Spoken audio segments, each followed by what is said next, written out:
Good evening, ladies and gentlemen, and welcome to another edition of the Grand Boulevard Coalition. The Grand Boulevard Coalition is a drug-free communities program located in the Grand Boulevard community. The boundaries of the Grand Boulevard community is between the areas of 51st on the south, north to 35th Street, west to the Dan Ryan, east to the lakefront. Again, the Grand Boulevard Community Coalition is made up of several community partners in the Grand Boulevard community with the focus and the emphasis on preventing underage drinking and drugging in the Grand Boulevard community. I am your host, Bomani Obadeli. This is a live show. You can join us in the conversation at 312-738-1060.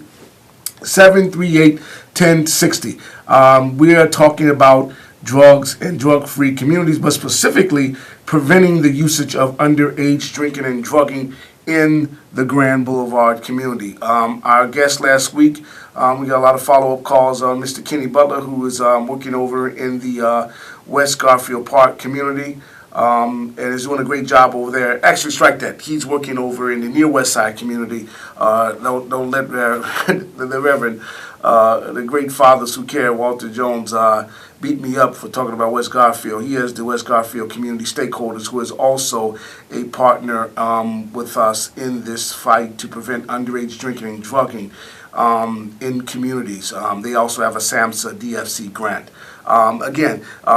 This is a drug-free community show sponsored by the Grand Boulevard Coalition. 312-738-1060. I am your host, Bomani Obadeli. I am the chairman of the board of the Grand Boulevard Coalition. And let me just start off, as I always do, mentioning some of our sector leaders and partners. Our partner is Recovery 2000, Miss Izetta Walton, who's the executive director.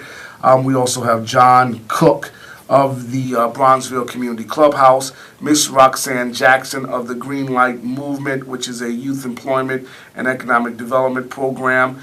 We have Miss Krista Hamilton, who is the executive directors of Centers of New Horizon, Greater Harvest Missionary Baptist Church, Pastor Eric Thomas. Our local law enforcement sector partner is the 2nd Police District, Ms. Crystal King Smith. And then, of course, much of the work that we do couldn't be done without the support of the 3rd Ward Alderman, Alderman Pat Dial. So, again, we're talking drug-free communities and you. So join us in the conversation. So let me just say this. So we just came out of a workshop that we did with some young people at a school in the Grand Boulevard community. Due to the fact that, and boy, I tell you, it really bothers me to even talk about the fact that we have so many young people who unfortunately are engaging in smoking marijuana, and I'm talking about between the ages of 12 and 14. But what even floored me, I got to tell you, and Perry Walton, who's one of our youth coordinators with the GBC, hosted this, facilitated along with our parental advocate and advisor, Mr. William Penn, conducted this workshop. And we asked the teachers to leave out of the room just to have honest conversation. First of all, the school alerted us about the fact that they had busted one of their young students, 13 years old, with a backpack full of marijuana and a scale, right?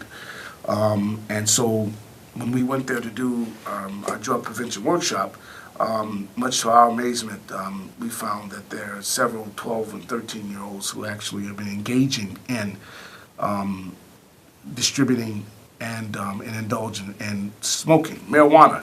Very shocking thing, it was quite sad. I got to tell you, but that is the reason why we do the work that we do.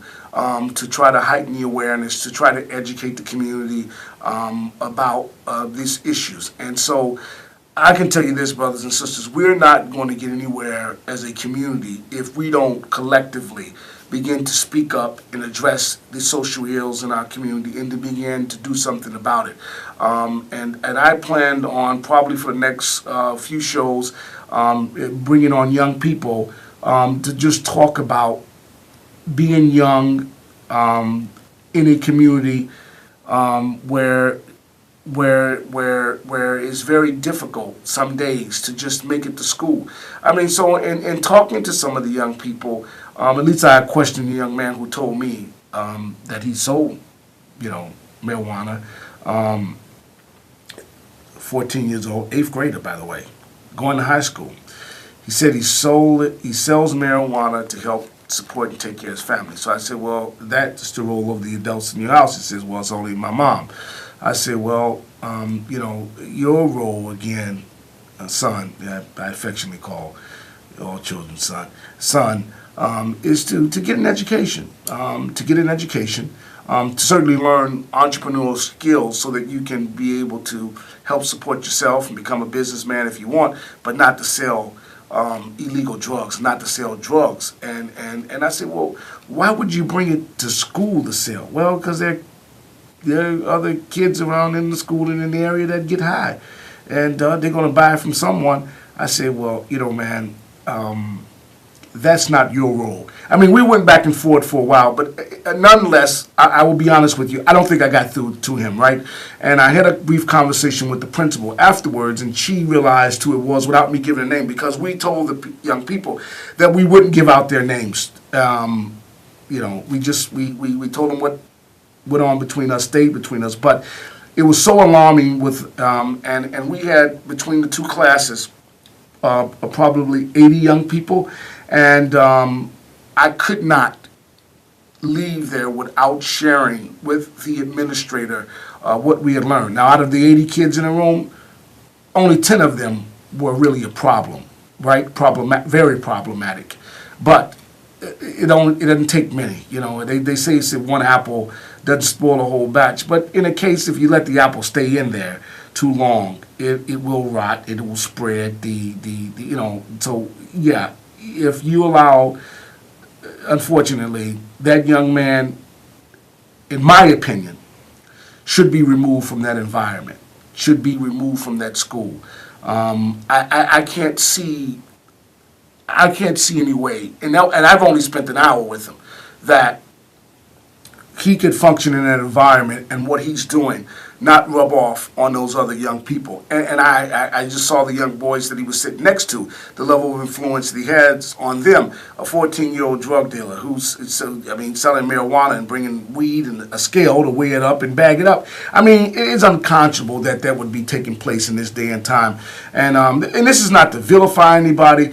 It is just the fact that we have that as an issue. So I'm grateful that we were able to provide a level of service. Now, I think that programs like DARE and more intensive drug intervention programs should be taking place in schools, right? Because I do believe that, and people say, well, that's nothing. I smoke marijuana. Well, I'm going to tell you, I didn't smoke marijuana. I'll be frank with you. I might have, and I'm just being real honest with you. Now, I've drank, trust me, but I may have, as a teenager, I never indulged in marijuana, never was around it. The closest I ever came to smoking marijuana was in Jamaica. I have to worry about this. My 18-year-old daughter is over there now doing an international studies program for college, but that's the closest I may have come, and that's because I was in a place where they were smoking it, and I just didn't want to leave. So I'm certain by the contact.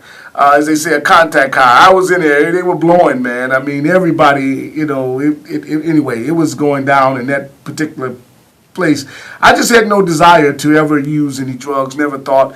And many people say that alcohol is probably one of the strongest drugs, which is why we also are trying to prevent underage drinking and drugging, and specifically underage drinking and marijuana usage among teens in the Grand Boulevard community.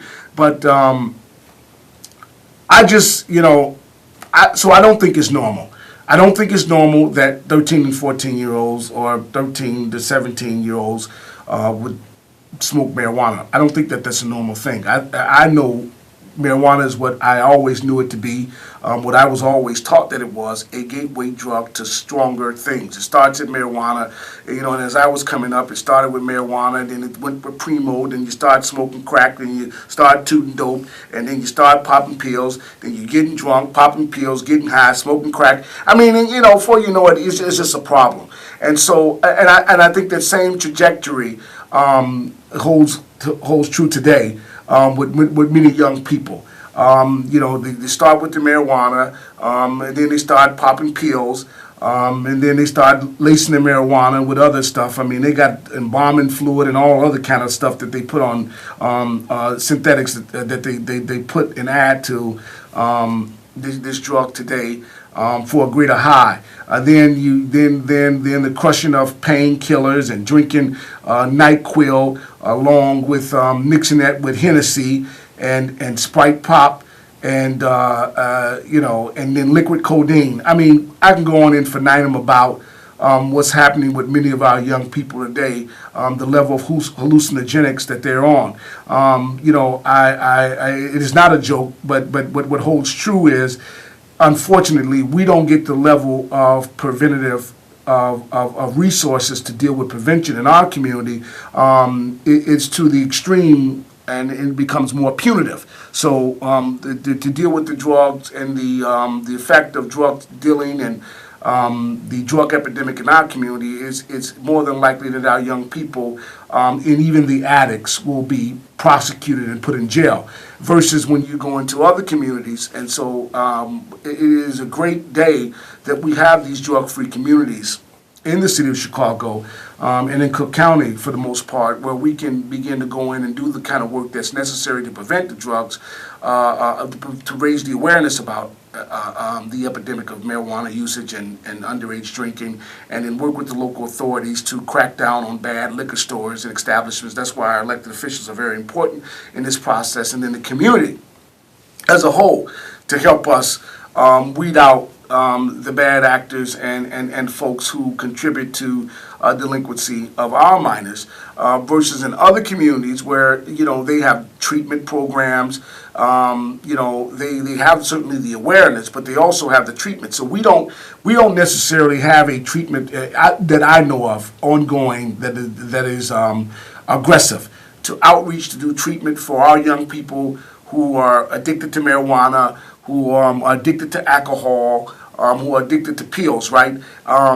Versus other communities that they have a problem with heroin, right? Heroin usage among white teens is certainly more prevalent, and so therein lies the fight for more dollars for prevention. And in fact, when they get busted, I've heard people use the affluenza when they get caught on the heroin highway, which is 290 going back to their west and southern suburbs. The term influenza is used, so they keep them out of jail. And the other one, which we all know, which is a fact, but it is that the brain doesn't develop in a young person to the age 26. So if you're under the age 26, in certain communities, if you commit a crime, you really didn't know what you were doing.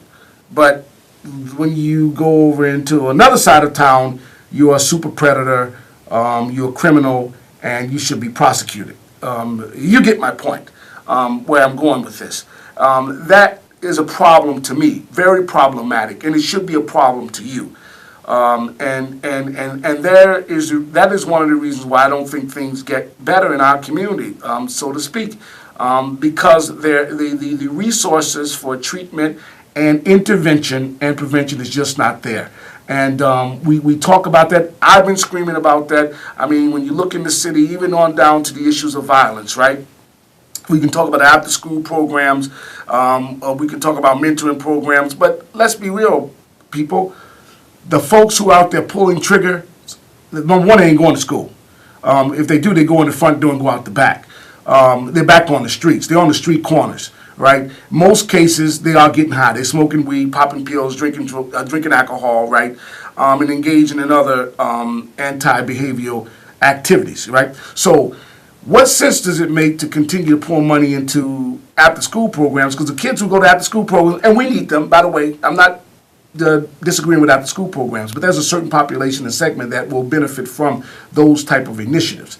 What we need in the city of Chicago, and especially as we talked about in those hot communities where there's like 4 or 5 communities where we have these issues of drug dealing, drug selling, gun violence, we need intervention workers, right? We need people who've been where those guys have been, who've tried to change their lives, boots on the ground, go in there, talk to them, and try to get them out of that lifestyle. Now, I get that. When you go to somebody, if you don't have anything to offer, 9 times out of 10, they are going to continue to offend and do what they need to do to survive.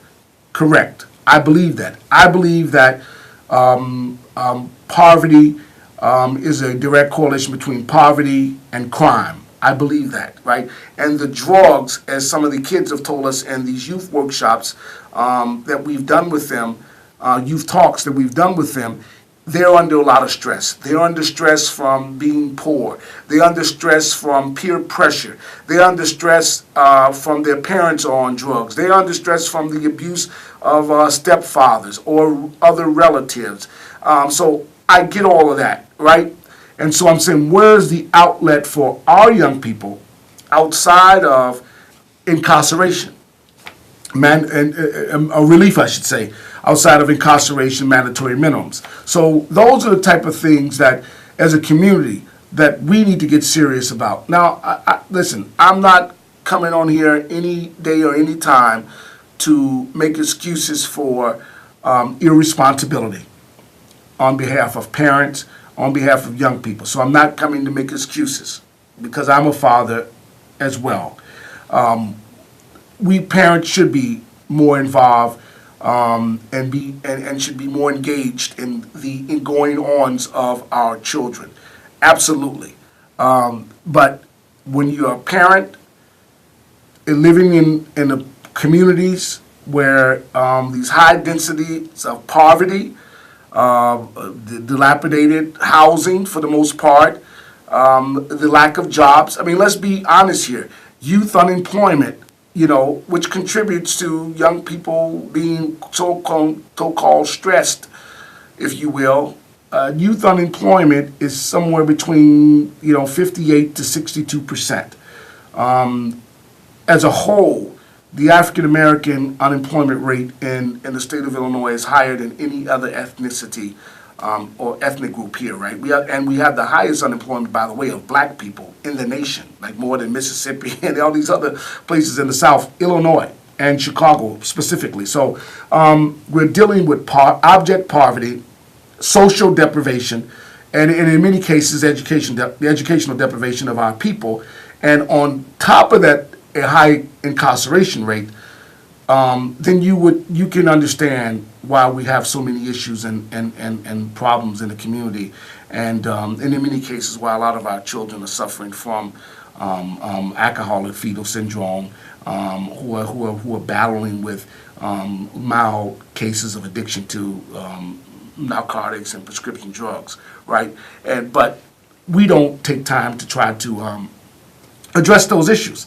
And so partnerships in your community, right? The neighborhood watches, attending the CAPS meeting, going to the schools as parents, as community people, getting involved with the local school councils, checking in on the businesses, making sure the businesses are operating above board. Those liquor stores that are in your community, make sure that they're not serving liquor to minors or selling top papers to anyone under the age of 18. Making sure that there's not, guys and girls hanging around outside looking to make money off of young people going in to buy them liquor. So you say, well, where are they getting the money to buy the liquor and to buy the alcohol from? Good question. Well, they begging, they stealing, they're robbing. In some cases, they take from their parents, and they try to sell drugs themselves. And so, or they go and beg. Or we have another phenomenon that we don't talk about in the black community, and that's underage prostitution, which a lot of people want to say, it's sex trafficking, but I'm gonna call it what it is. You can call it sex trafficking. That's fine. That's a great word. You want to use it, but we also have which we want to keep quiet about this a heightened of underage prostitution in our community, which is a lot of young girls and even sometimes boys, black, being prostituted out or trading money for sex to other black people, black adults. Old enough to be their fathers and grandfathers in many cases, and we don't want to talk about that. And I'm talking about this is happening on the South Side, and it's happening on the internet. I won't mention the website, but those of you out there, you know it. And I've heard the horror stories from parents who thought their children were at school, at an after-school program, and they were on some website that you can access, and the child comes to your house or somewhere on 71st or 74th in May, the boys. It is an issue. It is an issue in our community and something that we need to get a hold on. And the only way we're going to be able to do that, brothers and sisters, is that we begin to become active in a voice of one. Joining in with joining coalitions in your community, joining in with civil organizations, going to your CAPS meetings again, getting involved at your alderman's office and raising the issues about the social ills or the economic ills that you see in your community, and talking to your neighbors. And that's very important. You need to talk to your neighbors. I want to give you some information about how you can actually reach us at the Grand Boulevard Coalition. We can be reached at 435 East 35th Street, Chicago, Illinois, 60616. You can email us at grandboulevardcoalition@gmail.com, grandboulevardcoalition@gmail.com, or you can Facebook us at Grand Boulevard Coalition 2. Facebook us at Grand Boulevard Coalition 2. It's the Grand Boulevard Coalition, 435 East 35th Street, or you can reach me at 312-420-5582. Again, 1-312-420-5582. Perry, I think you, Mr. Perry Walton in the studio, I think you punching the button too soon, man. Listen, so it's going to take all of us to solve and eradicate these issues in our community, right? And so we're just one vessel at the Grand Boulevard Coalition. There are many other organizations that are out there in the communities. All I'm imploring you to do, brothers and sisters, is to join one of them, to get involved, become active, and if you see something, say something. It makes no sense that when you turn on the news every day and you look at the social ills and you look at the levels of violence, why is it 90% of it coming from one community, and that's the African American community? And so I just implore you to not just sit back on your hands and shake your head and talk on social media or be a professional phone caller into the radio stations. I implore you to get involved. Join an organization that is fighting to change. And even if you can't do that, be a mentor or support and contribute to an organization that's trying to foster change in the lives of young people. Well, that's been our show for today. I want to thank CAN TV for allowing us to be here on behalf of the Grand Boulevard Coalition and all of our community partners. Thank you so much. Until now and next week, peace.